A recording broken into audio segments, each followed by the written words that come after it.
ವೀಕ್ಷಕರೇ ನಮಸ್ಕಾರ. ನಾನು ನಿಮ್ಮ ನಾಗರಾಜ್ ಚೋಳು, ಪ್ರಖ್ಯಾತ ಜ್ಯೋತಿಷಿ, ವಾಸ್ತು ಹಾಗೂ ಸಂಖ್ಯಾಶಾಸ್ತ್ರಜ್ಞರು ಮಾತನಾಡ್ತಾ ಇರ್ತಕ್ಕಂಥದ್ದು. ವೀಕ್ಷಕರೇ, ಇವತ್ತಿನ ಸಂಚಿಕೆಯಲ್ಲಿ ಕೆಲವೊಂದಿಷ್ಟು ವಾಸ್ತುವಿಗೆ ಸಂಬಂಧಿಸಿದ ವಿಚಾರಗಳ ಬಗ್ಗೆ ತಿಳಿಸ್ಕೊಡ್ತಾ ಇದ್ದೀನಿ. ನೀವು ಮನೆ ಕಟ್ತಕ್ಕಂಥ ಒಂದು ಸಂದರ್ಭದಲ್ಲಿ ಯಾವುದೇ ಮನೆ ಕಟ್ಟಿ,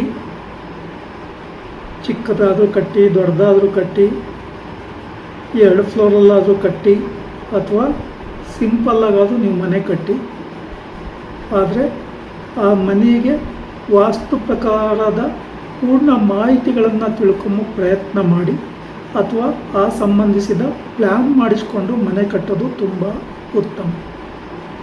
ಯಾಕೆಂದರೆ ಎಷ್ಟೋ ಆಸೆಯಿಂದ ಮನೆ ಕಟ್ಕೊತೀರಿ, ಲಕ್ಷಾಂತರ ರೂಪಾಯಿ ಖರ್ಚಾಗ್ತಾ ಇರ್ತದೆ. ಕನಿಷ್ಠ ಪಕ್ಷ ಏನಿಲ್ಲ ಅಂದರೂ 10 ಲಕ್ಷದಿಂದ 20 ಲಕ್ಷದವರೆಗೂ ನೀವು ಎಷ್ಟೇ ಸಿಂಪಲಾಗಿ ಕಟ್ಕೊತೀರಿ ಅಂತಂದರೂ ಖರ್ಚಾಗುತ್ತೆ.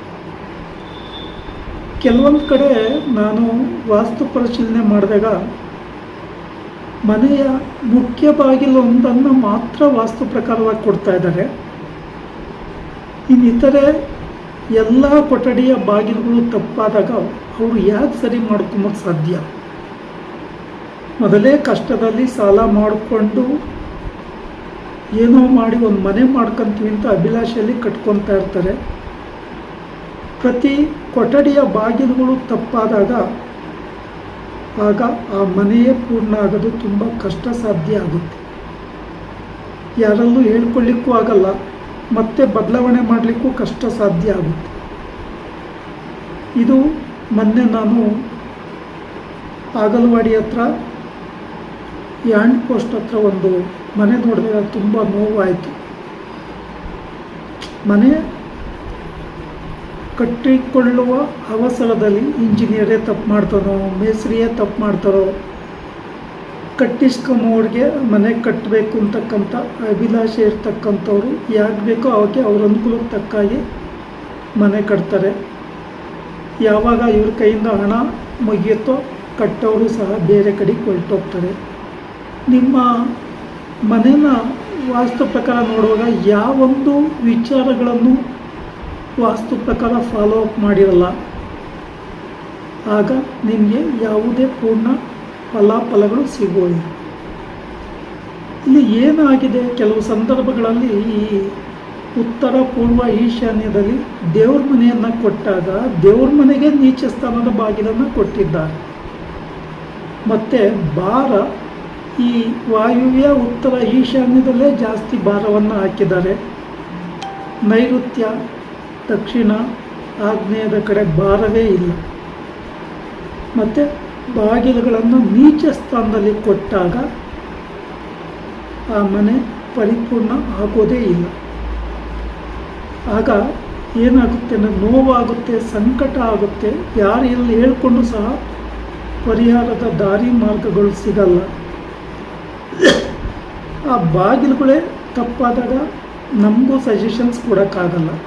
ಆ ಕಾರಣ ಮೊದಲಿಗೆ ಕನ್ಸಲ್ಟ್ ಮಾಡಿ ಸೂಕ್ತ ಸಲಹೆ, ಒಬ್ಬರನ್ನಲ್ಲ ಅಥವಾ ಇಬ್ಬರನ್ನೋ ಮೂವರನ್ನೋ, ನಿಮ್ಗೆ ಯಾರು ಒಳ್ಳೆಯವರು ಅಂತ ಕಂಡು ಬರ್ತದೋ, ಯಾರು ಸರಿಯಾದ ಮಾಹಿತಿ ಕೊಡ್ತಾರೆ ಅಂತ ಗೊತ್ತಿರ್ತದೋ ಅಂಥವ್ರನ್ನ ಕನ್ಸಲ್ಟ್ ಮಾಡಿ ಎಷ್ಟು ಸಾಧ್ಯ ಆಗುತ್ತೋ ಅಷ್ಟು ಪರಿಪೂರ್ಣವಾದ ಮಾಹಿತಿಗಳನ್ನು ತಿಳ್ಕೊಂಡು ಮನೆ ಕಟ್ಟಿ.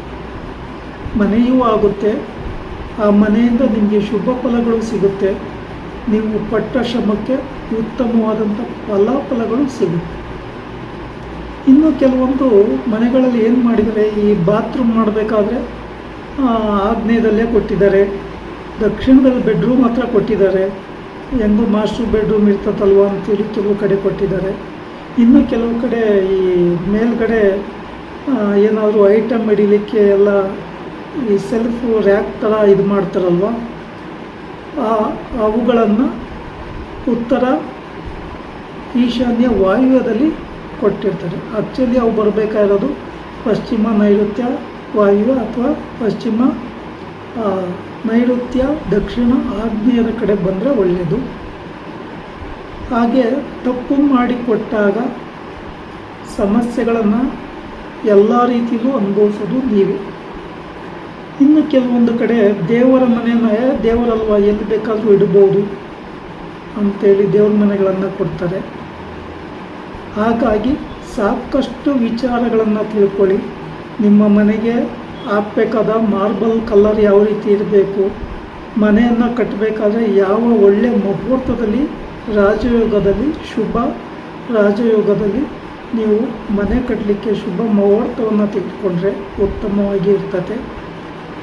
ಕೆಲವೊಂದು ಸಲ ಗಡಿಬಿಡಿಯಲ್ಲಿ ಮನೆ ಕಟ್ಟುವ ಗಡಿಬಿಡಿಯಲ್ಲಿ ಈಶಾನ್ಯ ಭಾಗದಲ್ಲೇ ಉತ್ತರ, ಈಶಾನ್ಯ, ಪೂರ್ವದಲ್ಲೇ ಸ್ಟೋರೇಜ್ ಮಾಡ್ಕೊತೀರಿ. ಆ ತಪ್ಪನ್ನು ಮಾಡ್ಕೋಬೇಡಿ. ಆದಷ್ಟು ದಕ್ಷಿಣ, ನೈಋತ್ಯ, ಪಶ್ಚಿಮದ ಕಡೆ ಸ್ಟಾರ್ಟ್ ಮಾಡಿಕೊಂಡು ಮನೆ ಕಟ್ಟುವ ಕಾರ್ಯವನ್ನು ಮಾಡಿಕೊಂಡ್ರೆ ನಿಮಗೆ ಶುಭ ಫಲಗಳು ಸಿಗುತ್ತೆ. ನೀವು ಆದಷ್ಟು ಮಾಹಿತಿಗಳನ್ನು ತಿಳಿದವರಿಂದ ತಿಳ್ಕೊಂಡು ಮನೆ ಕಟ್ಟುವ ಕಾರ್ಯ ಪ್ರಾರಂಭ ಮಾಡಿಕೊಳ್ಳಿ. ವೀಕ್ಷಕರೇ, ಈ ವಿಡಿಯೋ ಇಷ್ಟ ಆಯಿತು ಅಂದರೆ ಲೈಕ್ ಮಾಡಿ, ಶೇರ್ ಮಾಡಿ, ಫಾಲೋ ಮಾಡಿ, ಐಕಾನ್ ಒತ್ತಿ, ಬೆಲ್ಲೈಕನ್ ಒತ್ತಿ. ನಮಸ್ಕಾರ.